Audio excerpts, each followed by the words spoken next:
Hi friends, మంచు కొండలు కరగడం గురించి మనం విన్నాం.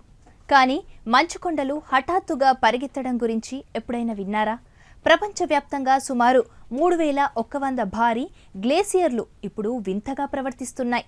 నిశ్శబ్దంగా ఉండాల్సిన ఈ మంచు పలకలు ఒక్కసారిగా ఉప్పెనలా దూసుకొస్తూ ఊళ్ళనే తుడిచిపెట్టడానికి సిద్ధమవుతున్నాయి. శాస్త్రవేత్తలను వణికిస్తున్న ఆ సర్జింగ్ గ్లేసియర్స్ మిస్టరీ ఏంటో ఇప్పుడు చూద్దాం. ఈ పరిశోధనను బ్రిటన్లోని యూనివర్సిటీ ఆఫ్ పోర్ట్మౌత్ శాస్త్రవేత్తల బృందం నిర్వహించింది.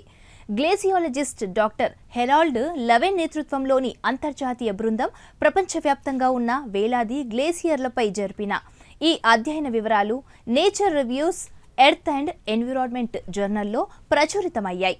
అసలు ఈ గ్లేసియర్లు ఎందుకంత డేంజర్? సాధారణంగా మంచు పలకలు చాలా నెమ్మదిగా కదులుతుంటాయి, కానీ సర్జింగ్ గ్లేసియర్లు మాత్రం వింతగా ప్రవర్తిస్తాయి.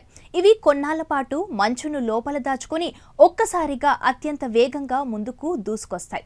ఇలాంటివి ప్రపంచవ్యాప్తంగా కేవలం 1% మాత్రమే ఉన్నా ఇవి సృష్టించే విధ్వంసం మాత్రం ఊహకందని స్థాయిలో ఉంటుంది. శాస్త్రవేత్తలు తమ పరిశోధనల్లో 3100 గ్లేసియర్లను గుర్తించగా అందులో 81 గ్లేసియర్లు అత్యంత ప్రమాదకరమని తేల్చారు. ముఖ్యంగా మన ఆసియాలోని కారాకోరం పర్వతాల్లో ఇవి ఎక్కువగా ఉన్నాయి. ఇవి ఎప్పుడు విస్ఫోటనం చెందుతాయో తెలియదు. ఒకవేళ ఇవి కదిలితే కింద ఉన్న గ్రామాలు, రోడ్లు, వంతెనలు అన్నీ మంచులో సమాధి అయిపోవడం ఖాయం. ఈ గ్లేసియర్ల వల్ల 6 రకాల ప్రమాదాలు పొంచి ఉన్నాయి. ఇవి ఒక్కసారిగా దూసుకురావడం వల్ల ఇల్లు నాశనం అవడమే కాకుండా నదులకు అడ్డుగా ఆనకట్టలా మారి కృత్రిమ సరస్సులను సృష్టిస్తాయి. ఆ సరస్సులు గనక బద్దలైతే కింద ఉన్న ఊళ్ళన్నీ జలసమాధి అవుతాయి. అలాగే వీటి వల్ల హిమపాతాలు, సముద్రంలో ఐస్బర్గుల ముప్పు కూడా పెరుగుతుంది.